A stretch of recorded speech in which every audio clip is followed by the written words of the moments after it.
தடமதில் சூழ் வெள்ளிப்புத்தூர் என்றுகால் சொன்னார் கடற்கமலம் சூடினோம் முன்னால் கிளியறுத்தான் என்றுரைத்தோம் கீழ்மீட் சேரும் வலியுறுத்தோம் நெஞ்சமே வந்து சென்றால் குடையாம் இருந்தால் சிங்காசனமாம் நின்றால் மறுபடியாம் நீள்கடலுள் என்றும் புனையாம் மணி விளக்காம் பூம்பட்டாம் புல்குமணியாம் திருமார்கரவு நாள் என் செய்யும் கோள் என்னை வினை என் செய்யும் என்னை நாடி வந்த கோள் தான் என் செய்யும் குமரேசர் இருதாளும் சதங்கையும் தண்டையும் சண்முகன் தோளும் கடம்பும் என் கண்முன் வந்து தோன்றிடினேன். இப்போ ஆன்மீக அன்பர்களுக்கு வணக்கம். இப்போ நம்ம இந்த வீடியோவில் என்ன தலைப்பு பார்க்குறோம் அப்படின்னா, விருச்சிக ராசிக்கு உண்டான சனி பெயர்ச்சி பலன்கள் அப்படிங்கிறத நம்ம பார்க்குறோம். இந்த விருச்சகம் அப்படின்னாலே காலபிரசத்துக்கு, அதாவது மேஷம் ரிஷபம் அப்படின்னு எடுத்து வரும்போது இது 8வது ராசியாக எண்ணிக்கையில் சொல்லுவாங்க. மொத்தம் 12 ராசிகள் இருக்குது. அதில் வந்து விருச்சகம் அப்படிங்கிறது 8வது ராசி. 12 ராசியில் 8வது ராசி தான் இந்த விருச்சிக ராசி. இந்த விருச்சிக ராசிக்காரங்க எப்படிப்பட்ட குணமுடையவங்க அப்படிங்கிறத நம்ம முதல்ல பார்ப்போம். விருச்சகம் அப்படின்னாலே அங்கே அமானுஷ்யம் நிறைய ஒளிஞ்சிருக்கும். அதாவது எண்ணற்ற ஞானிகளும் எண்ணற்ற சித்தர்களும் எண்ணற்ற யோகிகளும் பிறந்தது இந்த விருச்சிக ராசியில் தான். இந்த பிரபஞ்சத்தில் இந்த பிரபஞ்ச ரகசியத்தை, இந்த அமானுஷ்யங்களை சுட்டி காட்டினது யாருன்னு கேட்டிங்க அப்படின்னா, இதனுடைய ரகசியங்களை அறிஞ்சவங்க யாருன்னு கேட்டிங்கன்னா விருச்சிக ராசிக்காரங்க தான். அப்படிப்பட்ட நேயர்களே, அதாவது விருச்சிகம் அப்படின்னாலே ஒருத்தங்களை ஸ்கேன் பண்ணுறதுல ரொம்ப கெட்டிக்காரங்க. அதான் இன்றைக்கி சிடி ஸ்கேன் வந்துச்சு, எம்ஆர்ஐ ஸ்கேன் வந்துச்சு. இதெல்லாம் தாண்டி ஒருத்தனை பார்த்த உடனே தலையிலேருந்து கால் வரைக்கும் அவன் எண்ணத்தில் என்ன ஓடுதுன்ற வரைக்கும் சொல்லக்கூடிய அமானுஷ ஆற்றல் இயற்கையிலேயே இறைவன் யார்கிட்ட கொடுத்துருக்காங்கன்னா இந்த விருச்சிக ராசிக்காரங்களான உங்கள்கிட்ட தான் கொடுத்துருக்காரு. ஸோ அப்படிப்பட்ட உங்களுக்கு தாய் உள்ளமும் இருக்கும், தகப்பன் உள்ளமும் இருக்கும். அதாவது ஒரு மனிதனை வளர்க்கக்கூடிய அன்பும் இருக்கும், ஒரு மனிதனை கண்டிக்கக்கூடிய அந்த கோபமும் இருக்கும். அன்பு ஒரு பக்கம், கோபம் ஒரு பக்கம், குணம் ஒரு பக்கம், கோபம் ஒரு பக்கம். இதுதான் உங்களுடைய கேரக்டர். அதாவது அன்பாக பழகும்போது தாயாகவும், கோபமாக இருக்கும்போது தகப்பனாகவும் மாறக்கூடிய ஒரு அமைப்பு அப்படிங்கிறது உங்களுக்கு உண்டு. இது தனுசு ராசிக்கு 12வது ராசி அப்படிங்கிறதுனால எந்த நேரத்தில் எப்போ யாரை குதறி வைக்கும்னு சொல்லவே முடியாது. இந்த விருச்சிக ராசிக்காரங்களுடைய குணம் அப்படி தான் இருக்கும். தாயாக இருந்தாலும் தந்தையாக இருந்தாலும் இவங்கள்ட்ட எச்சரிக்கையான ஒரு அமைப்பில் தான் பழகணும், பேசணும். ரொம்ப வந்து விருச்சிக ராசிக்காரங்க அப்படின்னாலே தாய் தகப்பன் கூட அந்த குழந்தையை பார்த்து பயப்படுவாங்க. அப்படிப்பட்ட ஒரு குணம், அப்படிப்பட்ட ஒரு பர்ஃபெக்ஷன் உங்கள்கிட்ட இருக்கும்.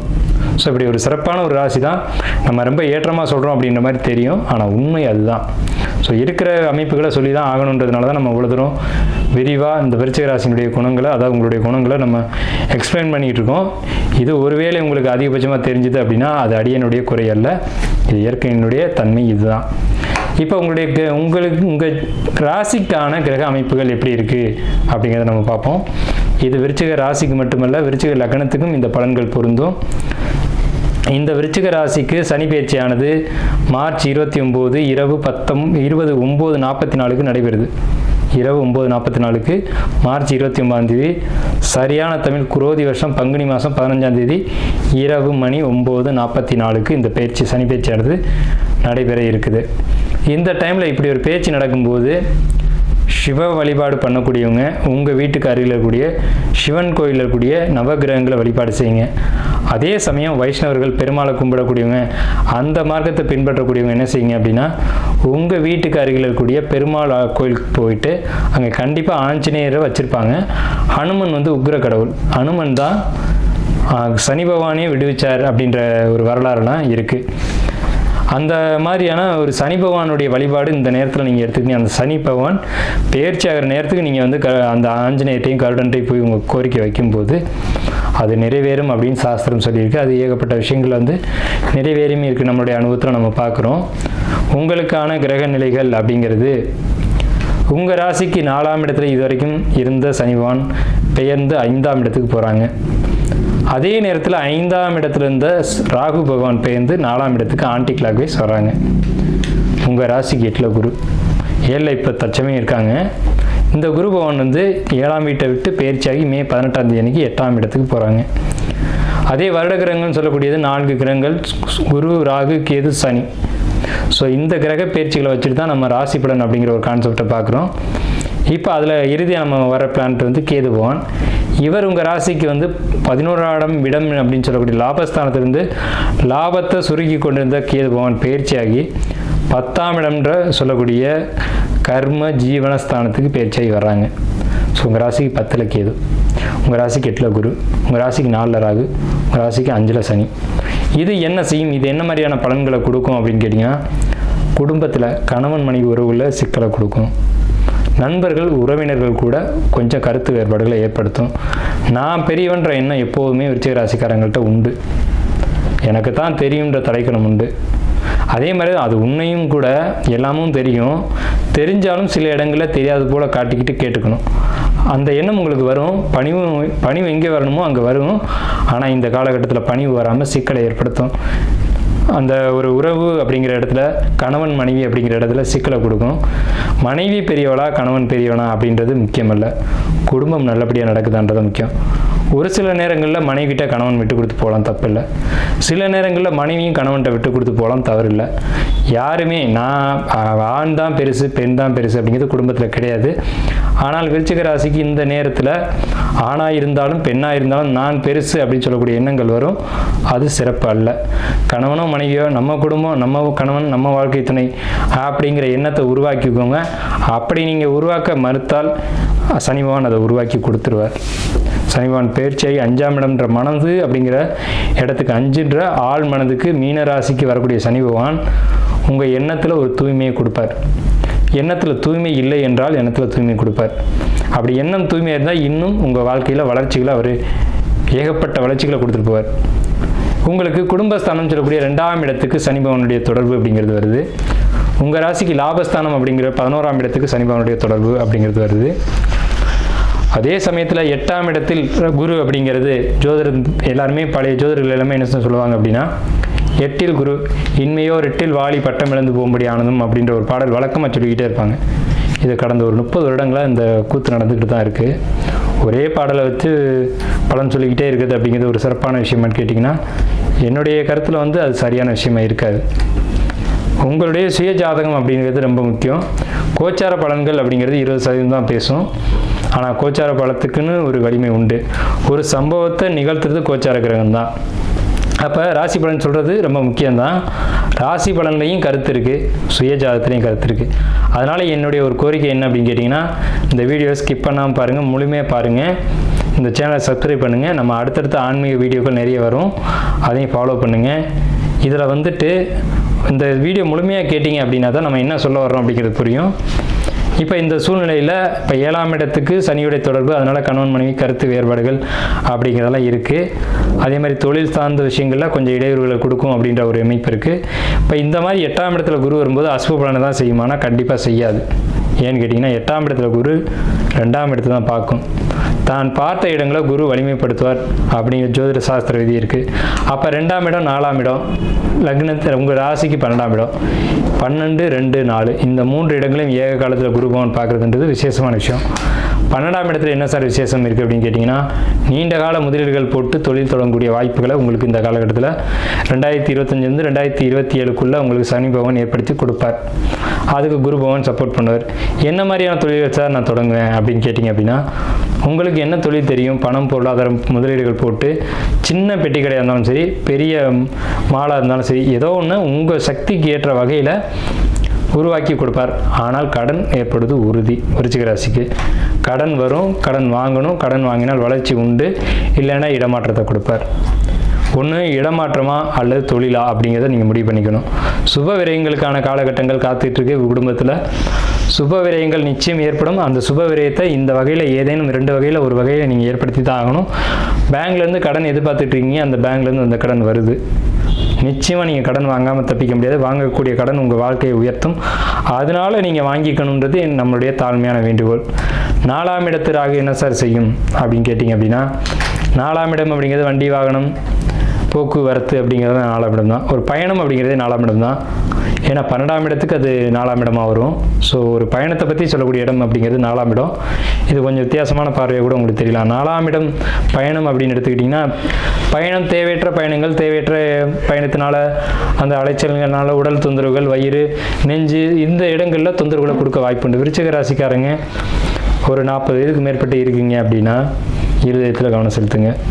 நம்ம நெகட்டிவாக எந்த இடத்துலையும் பேச மாட்டோம். நம்மளுடைய ஸ்பீச் அப்படி தான் இருக்கும். எச்சரிக்கை மட்டும்தான் நம்முடைய வேலை. 4ஆம் இடத்துக்கு ராகு பகவான் எப்போவும் பயிற்சியாகி வந்தாலுமே இருதயத்தில் கை வைப்பார், வைக்காமல் இருக்க மாட்டார். ஆனால் நம்ம நினச்சா அதை தவிர்த்துக்கலாம். உங்களுடைய சுய ஜாதகம் அந்த மாதிரி ஒரு தொந்தரவு கொடுக்கல அப்படின்ற பட்சத்தில் அதுக்கான பாதுகாப்புகள், அதுக்கான ஒரு பாதுகாப்பான விஷயங்கள் நீங்கள் ஏற்படுத்திக்கலாம். உங்களுக்கு எப்போ இந்த மாதிரியான ஒரு தொந்தரவுகள் உருவாகும் அப்படின்றத கேட்டிங்க அப்படின்னா, சரியாக மே மாதத்துக்கு முன்னாடியே தொடங்கிடும். அதாவது ஏப்ரல் மாதம் ஏப்ரலுக்கு மேலேயே தொடங்கிடும். மே மாதம் முதல் ஒரு 15 தேதிக்கு பிறகு இந்த மாதிரியான தொந்தரவுகள் ஏற்படுறதுக்கான வாய்ப்புகள் உண்டு. இந்த ராகு பகவான் ஒரு ராசியில் 18 மாதங்கள் சஞ்சரிக்கிறாங்க அப்படிங்கிறதுனால இந்த 18 மாதங்களும் நெஞ்சு, மார்பு, நுரையீரல், மெயினாக மூச்சு, சுவாசம், தொண்டை இந்த இடங்களில் விருச்சிக ராசிக்காரங்களுக்கு கவனம் தேவை. வீசிங் பிரச்சனை, சளி பிரச்சனை, காய்ச்சல் தொந்தரவுகள், தலைவலி இதெல்லாம் ஏற்படுறதுக்கான வாய்ப்புகள் உண்டு. ஏன்னா ராகுன்றது பாம்பு எப்படி மூச்சு விடும் அப்படிங்கிறது மனிதர்கள் எல்லாருக்குமே தெரியும். நம்ம 6 அறிவு படைத்த ஜீவன் தான். நமக்கு பாம்பு எப்படி சுவாசிக்கின்றது தெரியும். அது மாதிரியான சுவாச கோளாறுகளை ஏற்படுத்தக்கூடியது ஒரு அமைப்புக்கு தான் ராகு பகவான் 4ஆம் இடத்துக்கு பெயர்ச்சியாகி வந்திருக்காங்க. அதே நேரத்தில் இடமாற்றம், வாகன மாற்றம் அப்படிங்கிறலாம் நடக்கும். வாகனத்தில் பழுது, நான் பயணத்தில் போகும்போது ஃபைன் கட்டினேன் அப்படின்னு சொல்லக்கூடிய ஒரு அமைப்பெல்லாம் இந்த காலகட்டத்தில் விருச்சிக ராசிக்கு உண்டாகும். டாக்குமெண்ட்டை கரெக்டாக வச்சுட்டு வாகனத்தில் போகணும். நீங்கள் டாக்குமெண்ட்டை பத்திரமா தான் வச்சுருப்பீங்க, ஆனால் ஒரு இடத்துல செக் பண்ணும்போது அது காணாமல் போயிருக்கும். ஸோ அதனால் எப்பவும் அதை கொஞ்சம் தெளிவாக டாக்குமெண்ட் இருக்கா என்ன ஏதுன்னு பார்த்துட்டு ஒரு இடத்துக்கு பயணம் போகும்போது கிளம்புங்க. 5ஆம் இடத்து சனி என்ன சார் செய்யும் அப்படின்னு கேட்டிங்கன்னா, 5ன்றது ஆழ்மனது. அங்கே ஒரு குழப்பத்தையும் படபடப்பையும் கவலைகளையும் இன்னும் தேவையில்லாத கவலைகளை கொடுக்கும். இப்போ சந்திரன் சனி சேர்க்கை தான் ஆன்மீகத்துக்கு ரொம்ப விசேஷமான ஒரு அமைப்பு. உங்கள் சந்திரனுக்கு சனி 5ல் வந்திருக்காங்க. அப்போ ஆன்மீகம் சம்பந்தப்பட்ட பயணங்களை ஏற்படுத்திக்கோங்க. நீண்ட தூரத்துக்கு போய் இறைவனை வழிபட்டுட்டு வரக்கூடிய ஒரு அமைப்பு அப்படிங்கிறது நீங்கள் விரும்பினாலும் விரும்பாவிட்டாலும் இது நடந்தே தீரும். அதாவது ஒரு நாட்டினுடைய ஒரு எல்லையில் இருக்கக்கூடிய தெய்வங்கள், காவல் தெய்வங்கள், இவங்களை போய் நீங்கள் கண்டிப்பாக சந்திச்சுட்டு வருவீங்க அப்படின்றத இந்த சனி பயிற்சி, குரு பயிற்சி, ராகுகேது பயிற்சி இது 3ம் சொல்லுது. சரிங்களா? இது நடந்தே தீரும். இறை வழிபாடுகள் உறுதியாக நடக்குது, அது உறுதி. பொதுவாகவே விருச்சிக ராசிக்காரங்க இறைவனை தேடி தேடி வழிபடுவாங்க. நான் என்னுடைய அனுபவத்தில் நிறைய பார்த்துருக்கேன். ஒரு 4-5 நண்பர்களை சேர்த்துக்குவாங்க, டக்குன்னு கார் எடுத்துகிட்டு கிளம்பிடுவாங்க. ஆனால் எப்போ எதுன்னு அவங்களுக்கே தெரியாது. அவங்க மனசில் உதிக்கும், டக்குன்னு கிளம்பிடுவாங்க. விருச்சிகம் அமானுஷ்யம் நிறைந்த ராசி அப்படிங்கிறனால எதெல்லாம் சீக்ரெட்டான கோயில் இருக்கோ, எங்கெல்லாம் வழிபாடுகள் நடக்கல, அது ஒரு முக்கியமான கோயில் அப்படின்னா அது இவங்களுக்கு தான் முதல்ல தெரியும். இவங்க தான் போய் வழிபாடு பண்ணுவாங்க. அதற்கான காலகட்டங்கள் இப்போ தான் உங்கள் ஜாதகத்தில் வந்திருக்கு. பொருளாதாரத்தை பொறுத்த வரைக்கும் கடன் வருது, கடனை வாங்கிக்கோங்க, கடனை வாங்கி பொருளாதாரத்தை பெருக்குங்க அப்படிங்கிறத நம்ம கேட்டுக்கிறோம். தொழிலை பொறுத்த வரைக்கும் இழுத்து மூட வேண்டிய காலகட்டங்கள் உண்டு. தொழிலை பண்ணிங்க அப்படின்னா கடன் வாங்கிட்டீங்கன்னா பிரச்சனை இல்லை. கடன் வாங்காமல் நான் தொழில் நடத்திடுவேன் அப்படின்ற ஒரு காலகட்டம் உங்களுக்கு இந்த காலகட்டத்தில் இல்லை. கடன் வாங்கி செய்யணும். கடன் வாங்கலைன்னா தொழிலில் இடையூறுகள் அப்படிங்கிறது நிச்சயம் இருக்குது. லாபங்கள் அப்படிங்கிறது பெருசாக இப்போதைக்கு எதிர்பார்க்காதீங்க. லாபங்களை குறைச்சிக்கோங்க. ஏற்கனவே அர்த்தாஷ்டம சனியிலேருந்து விடுபட்டிருக்கீங்க. அதனால் புதிய வாய்ப்புகள், புதிய ஒரு முயற்சிகள் அப்படிங்கிறது வெற்றியை கொடுக்கும். இருந்தாலும் பெரிய அளவு லாபங்களை படிப்படியாக பிறகு தான் கொடுக்குமே தவிர எடுத்தடுப்பில் உடனடியாக கொடுக்காது. ஏன்னா 2ஆம் இடத்தை தொடர்பு கொண்ட சனி பகவானுடைய ஒரு அமைப்பு. அதே நேரத்தில் பொருளாதார கஷ்டங்களை நிறைய கொடுத்துருமான்னு கேட்டிங்கன்னா கண்டிப்பாக இல்லைன்னு தான் நான் சொல்லுவேன். ஏன்னா 2ஆம் வீட்டை குரு பகவான் 7ஆம் பார்வையாக தன்னுடைய 7ஆம் பார்வை வழியாக பார்க்குறாரு அப்படிங்கிறது உங்களுக்கு பொருளாதார கஷ்டங்களை பெரிய அளவில் ஏற்படுத்த போவதில்லை அப்படிங்கிறது தெரியுது. உங்களுக்கு 12ஆம் வீட்டை குரு பார்க்குறது மிகப்பெரிய விசேஷம். நான் இந்த வீடியோ ஆரம்பத்திலே சொன்னேன். அதாவது தூக்கமின்மை பிரச்சனை இருக்கக்கூடிய விருச்சிக ராசிக்காரங்களுக்கு ஏன் இங்கே அழுத்துறோம் அப்படின்னம்னா, ஏற்கனவே அர்த்தாஷ்டம சனியில் மனக்கவலையில், குழப்பத்தில், சஞ்சலத்தில் தூக்கமின்மை பிரச்சனை விருச்சிக ராசிக்காரங்களுக்கு ஏற்பட்டிருக்கும். ஆனால் இப்போது இந்த குரு பயிற்சியின் காரணமாக அந்த தூக்கமின்மை பிரச்சனை சரியாகி நேரத்துக்கு ஓய்வெடுத்து, நேரத்துக்கு விழித்து, நேரத்துக்கு சுறுசுறுப்பாக ஆக்டிவாக செயல்படக்கூடிய காலகட்டங்கள் உண்டு. ஸோ இல்லத்தில் ஏதேனும் சுப நிகழ்ச்சிகள் நிச்சயமாக நடந்தேறும், நடக்காமல் போகாது. அரசியல்வாதிகளை பொறுத்த வரைக்கும் ஒரு சிறப்பான காலகட்டம் அப்படின்னு நான் சொல்ல மாட்டேன். இந்த காலகட்டங்களில் அரசியல்வாதிகளுக்கு கெட்ட பெயர்கள், அவமானங்கள் ஏற்படுவதற்கான வாய்ப்புகள் உண்டு. நீங்கள் பொறுத்த வரைக்கும் இந்த காலகட்டத்தில் எச்சரிக்கையாகவும் கவனமாக இருந்தால் இதுலேருந்து தப்பிச்சுக்கலாம். கலைத்துறையில் இருக்கக்கூடியவங்களுக்கு வாய்ப்புகள் தேடி வரும். வாய்ப்புகளை பயன்படுத்திங்க, வெற்றி அடைவீங்க. ஏற்கனவே கலைத்துறையில் இருக்கவங்களுக்கு ஏகப்பட்ட சட்ட சிக்கல்கள் உருவானது. பிரபலமானவங்களாம் சட்ட சிக்கலில் மாட்டினது உலகறிஞ்ச விஷயம்தான். விருச்சிக ராசிக்காரங்க இப்போ ஒரு பிரபலம் மாட்டிக்கிட்டு முழிக்கிறாரு, அவர் அதுலேருந்து வெளியில் வந்துடுவார். ஸோ இந்த மாதிரியான காலகட்டம் விருச்சிக ராசிக்கு இருக்குன்றதுனால தான் நம்ம அதையும் மென்ஷன் பண்ணுறோம். விருச்சிக ராசிக்காரங்க முக்கியமான நண்பர்களை இழந்திருப்பீங்க கடந்த காலகட்டத்தில். அதனுடைய பாதிப்பு அப்படிங்கிறது இனிமேல் தான் உங்களுக்கு தெரிய வரும். நண்பர்களை எக்காரணம் கொண்டு விளக்காதீங்க, அது உங்கள் வாழ்க்கைக்கு பின்னடைவை கொடுக்கும். ஏன் இந்த நண்பர்கள் பிரிவை பற்றி நம்ம பேசுகிறோம் அப்படின்னோம்னா, உங்களுக்கு விசுவாசமாக இருக்கக்கூடியவங்களை அடையாளம் கண்டு அவங்கள நீங்கள் கவனிக்க மாட்டீங்க. உங்களுக்கு யார் துரோகம் பண்ணுறாங்களோ அவங்கள நீங்கள் கூட வச்சுக்குவீங்க அப்படின்ற ஒரு அமைப்பு உண்டு. ஸோ அதனால தான் அதை மென்ஷன் பண்ணி சொல்கிறோம். நண்பர்கள் பிரிவு, அதனால் தொழிலில் பின்னடைவுகள் ஏற்பட்டுக்கிட்டு இருக்குது கடந்த காலகட்டமும் இப்போவும் சரி. எதுக்கும் உங்கள் சுய ஜாதகத்தை உங்களுடைய ஆஸ்தான ஜோசியத்தையோ அல்லது எங்களை மாதிரி ஜோதிடர்கள்ட்டையோ கொடுத்து கவனமாக ஒரு முறைக்கு இருமுறை பார்த்துக்கோங்க. இந்த காலகட்டங்கள் அப்படிங்கிறது அப்படி தான் இருக்குது. 8ஆம் இடத்து குரு அப்படிங்கிறது விபத்துக்களை ஏற்படுத்தும் அப்படின்ற ஒரு அமைப்பையும் சொல்கிறாங்க. ஸோ அந்த மாதிரியான ஒரு கணக்கு உங்கள் ஜாதகத்தில் இருக்குது அப்படிங்கிறதுனால இந்த காலகட்டங்கள் வெளியூர் பயணங்கள், வெளியிட பயணங்கள் அப்படிங்கிறது கவனமாக இருக்க வேண்டும். ஸோ இது ஒரு விஷயம் இருக்குது. படிக்கக்கூடிய மாணவர்களை பொறுத்த வரைக்கும் கல்லூரி மாணவர்கள் படிப்பு அப்படிங்கிறது சின்ன சின்ன தடைகளை ஏற்படுத்தி தான் கம்ப்ளீட் பண்ண வைக்கும், அரியர் வைக்கும். அரியர் வச்சு தான் கம்ப்ளீட் பண்ணிங்க. ஃபஸ்ட் இயர் செகண்ட் இயர்னால் பிரச்சனை இல்லை. தேர்ட் இயராக இருக்கக்கூடிய மாணவர்கள் கவனமாக படிக்கணும், செல்ஃபோன் நோண்டக்கூடாது. ஸோ அந்த அடிக்ஷன் அப்படின்ற ஒரு விஷயத்துக்குள்ளே உள்ளே கொண்டு போகாமல் விருச்சிக ராசிக்காரங்களை இந்த சனி பகவான் விடமாட்டார். ஏதேனும் ஒரு பழக்கத்துக்கு விருச்சிக ராசிக்காரர்கள் அடிக்ஷன் ஆவாங்க அப்படிங்கிறது உறுதியான விஷயம். ஸோ அதை தவிர்த்துக்கோங்க. ஸோ எப்படி அடிக்ஷன் ஆகாமல் பார்த்துக்கலாம் அப்படிங்கிறது, மனதை தைரியப்படுத்தணும், மனதை தெளிவுபடுத்தணும், மனது எப்பவும் உற்சாகமாக இருக்கணும். அதுக்கு என்ன வழிகள் உண்டோ, யோகா, தியானம், மெடிடேஷன், தவம் இதெல்லாம் ஏற்படுத்திக்கிட்டு மனதை தெளிவுபடுத்திக்கோங்க. இருந்தாலும் உங்களுக்கு சோம்பல் அதிகரிக்கும். ஏன்னா 5ஆம் இடத்து சனினாவே 5ஆம் இடம் தான் மனத்தை சொல்லக்கூடியது. சனின்றது தூக்கமின்மை அல்லது சோம்பல் அப்படின்னு சொல்லலாம். இப்போ தூங்க வேண்டிய நேரத்தில் விழிச்சிருக்கிறதும், விழிக்க வேண்டிய நேரத்தில் தூங்கிட்டு இருக்கிறதும் இந்த காலகட்டத்தில் நடைபெறும் விருச்சிக ராசிக்கு. இந்த 2.5 வருஷம், அதாவது 2025 2027 வரைக்கும் விருச்சிக ராசிக்காரங்க எப்படி இருப்பாங்கன்னா, இரவில் முழிச்சு பகலில் தூங்குவாங்க, இரவில் முழிச்சு பகலில் தூங்குவாங்க. ஸோ இந்த தன்மைகள், சோம்பல் குணம், எடுத்த காரியத்தில் ஒரு தடைகளை கொடுத்து வெற்றியை கொடுக்கறது அப்படிங்கிற ஒரு அமைப்பு இந்த 2.5 ஆண்டு காலத்துக்கு விருச்சிக ராசிக்கு உண்டு. ஸோ அதை எப்படி சரி செய்கிறது அப்படிங்கிறது உங்கள் சுயஜாதகத்தை பார்த்து தான் முடிவுக்கு வர முடியும். உங்கள் சுயஜாதகத்தில் ஒரு பாசிட்டிவான தசாவும் ஒரு பாசிட்டிவான புத்தியும் நடக்குது அப்படின்னா இந்த மாதிரியான தொந்தரவுகள் ஏற்படாது அப்படிங்கிறதான் ஜோதிடம் சொல்லக்கூடிய உண்மை. கலைத்துறையை சொல்லிட்டோம், அரசியல்வாதிகளை சொல்லிட்டோம், மாணவர்களை சொல்லிட்டோம். அதே மாதிரி உங்களுக்கு படிப்பு, சின்ன குழந்தைங்க ஒரு 5th 6th படிக்கக்கூடிய குழந்தைங்களை பொறுத்த வரைக்கும் தடைகள் இல்லை. அதே நேரத்தில் கல்லூரிக்கு மேலே படிக்கக்கூடிய 2nd டிகிரி 3rd டிகிரி பண்ணக்கூடியவங்களுக்கு தடைகளை ஏற்படுத்தும். 9th 10th 11th 12th இந்த 4 தான் வாழ்க்கையில் முக்கியமான படிப்புன்னு சொல்லக்கூடிய காலகட்டம். 10th மாணவர்களும் 12th மாணவர்களும் இந்த காலகட்டத்தில் எப்படி மார்க் எடுப்பாங்க அப்படின்னு கேட்டிங்கன்னா, இந்த 2.5 ஆண்டு காலகட்டம் இவங்களுடைய படிப்பில் கை வைக்கும் அப்படிங்கிறதான் உறுதி. தடைகளை ஏற்படுத்தும். ஏற்கனவே தடைகளை ஏற்படுத்திக்கிட்டு இருக்கு, இன்னமும் ஏற்படுத்த காத்துட்ருக்கு. இவங்களை பொறுத்த வரைக்கும் நான் ஒரு சிறப்பான ஒரு பரிகாரம் சொல்ல காத்துக்கிட்டு இருக்கேன், கடமைப்பட்டிருக்கேன். 10th மாணவர்களும் சரி, 12th மாணவர்களும் சரி, நல்ல மார்க் எடுக்கணும் அப்படின்னு நீங்கள் நினச்சிங்கன்னா கண்டிப்பாக இந்த பரிகாரம் பக்காவாக பழிக்கும். இதை செய்யுங்க. யானை முடியில் மோதிரம், அதாவது யானை முடி ஒரிஜினலாக இருக்கணும். அந்த முடியில் வெள்ளியில் ரொம்ப தின்னாக வேண்டாம், மெல்லிய ஒரு வெள்ளி மோதிரத்தை வாங்கி அதில் இந்த யானையை முடிய வச்சு மோதிரமாக அணிஞ்சு கையில் அணிஞ்சிக்கிட்டீங்க அப்படின்னா, நீங்கள் கையால் தான் எழுதுறீங்க அப்படிங்கிறதுனால அந்த எழுத்து அப்படிங்கிறது அதிர்ஷ்டத்தையும் யோகத்தையும் கொடுக்கும். அந்த எழுத்து உங்களுக்கு பயன்படும் எதிர்காலத்தில் அப்படிங்கிற ஒரு அமைப்பு ஜோதிடத்தில் சொல்லப்பட்டிருக்கு. அது விருச்சிக ராசிக்கு மட்டுமே உண்டான ஒரு சிறப்பு. மற்ற ராசிகளுக்கு அந்த சிறப்பு கிடைக்காது. உங்களுக்கு மட்டுமான ஒரு அமைப்பு. அதை நீங்கள் பயன்படுத்திங்க. இந்த காலகட்டத்தில் உங்களுக்கு தேவை அப்படிங்கிறதுனால நம்ம அதை கொடுக்குறோம். இந்த காலகட்டத்தில் படிப்பில் தடை ஏற்படுத்த போகுது அப்படிங்கிறதுனால நம்ம அதை கொடுக்குறோம். எழுத்து, பேனா அப்படிங்கிறத பொறுத்த வரைக்கும் இதுதான் கதை. சரிங்களா? விருச்சிக ராசிக்காரங்களை பொறுத்த வரைக்கும் எழுத்து, அதே மாதிரி படிப்பு அப்படிங்கிறத பொறுத்த வரைக்கும் வெள்ளி மோதிரம், யானை முடி அணிஞ்சு போட்டிங்க அப்படின்னா ரொம்ப விசேஷமாக இருக்கும். ஸோ அந்த மாதிரியான ஒரு அமைப்பை ஏற்படுத்திங்க. இதுலேயும் என்ன நேரத்தில் எப்படி அணியணுன்ற கணக்கெல்லாம் இருக்குது. அதை கொஞ்சம் தெரிஞ்சு செஞ்சிங்கன்னா நல்லாயிருக்கும்.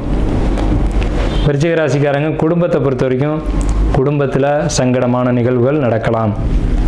என்ன சங்கடமான நிகழ்வுன்னு கேட்கலாம்.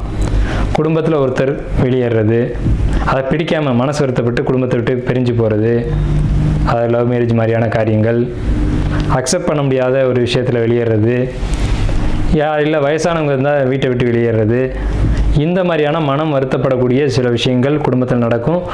நாம் எப்போவுமே நெகட்டிவான வார்த்தைகளை பேசுகிறது இல்லை. இந்த விஷயங்களை எச்சரிக்கணும் அப்படின்ற கடமை இருக்குது. அப்படிங்கிறதுனால இந்த ஒரு விஷயத்தை நம்ம பதிவு செய்கிறோம். குடும்பத்தை பொறுத்த வரைக்கும் அவ்வளோ சாதகமான ஒரு அமைப்பு இல்லை. இருந்தாலும் சாதகம் இல்லாத ஒரு நிலை நடந்தாலும் அது மீண்டும் சரி செய்யப்படும் அப்படிங்கிறதா உண்மை. அதனால தான் மீண்டும் மீண்டும் சொல்கிறோம், இந்த வீடியோவும் ஸ்கிப் பண்ணாமல் முழுமையாக பாருங்கள் அப்படின்ட்டு. மனக்கவலைகள் குழப்பங்களை நீங்கள் அழுத்திக்க வேண்டாம். எப்போவும் பாசிட்டிவான வார்த்தைகளை பேசுங்க. விருச்சிக ராசிக்காரங்க எப்போவுமே சுபமான வார்த்தைகள்லாம் உச்சரிக்கணும். ஏன்னு கேட்டிங்கன்னா விருச்சிக ராசிக்காரங்களுக்கு வாக்கு பலிதம்ன்றது அபரிவிதமாக இருக்கும். ஸோ நம்ம சொல்லக்கூடிய வார்த்தைகள் எப்போவுமே சுபமாக பேசணும். அப்படின்னா நமக்கு பின்னாடி ஒரு பறவை எந்த நேரமும் இருந்துக்கிட்டே இருக்கும். இது கண்ணுக்கு தெரியாது. அந்த பறவையினுடைய வேலையை ததாஸ்து ததாஸ்து அப்படின்னு சொல்லிக்கிட்டே இருக்கும். அந்த ததாஸ்து சொல்லானது படித்து கொண்டே இருக்க வேண்டும் அப்படின்றது அர்த்தம். நீங்கள் நல்லது சொன்னால் நல்லதுன்னு சொல்லும், கெட்டது சொன்னால் கெட்டது நடக்கட்டும்னு சொல்லும். நீங்கள் சொல்கிற வார்த்தை உங்களுக்கே படிக்கும். அது எல்லாருக்கும் பொதுவான ஒரு விஷயந்தான். ஸோ அந்த ததாஸ்துன்ற பறவை இருக்குது அப்படின்ற ஒரு எண்ணத்தோட நீங்கள் சுபமான வார்த்தைகள் பேசுங்க. நீங்களும் நல்லா இருங்க, அடுத்தவங்களும் நல்லா இருக்கிறது வழிகாட்டுங்க. பல பேருக்கு வழிகாட்டக்கூடிய ராசி விருச்சிக ராசி. உங்களுக்கு நான் ஒரு சில வழிகளை சொல்லியிருக்கேன். இந்த வழிகளை பின்பற்றி வாழ்க்கையில் வெற்றியடைய நம்முடைய வாழ்த்துக்கள்.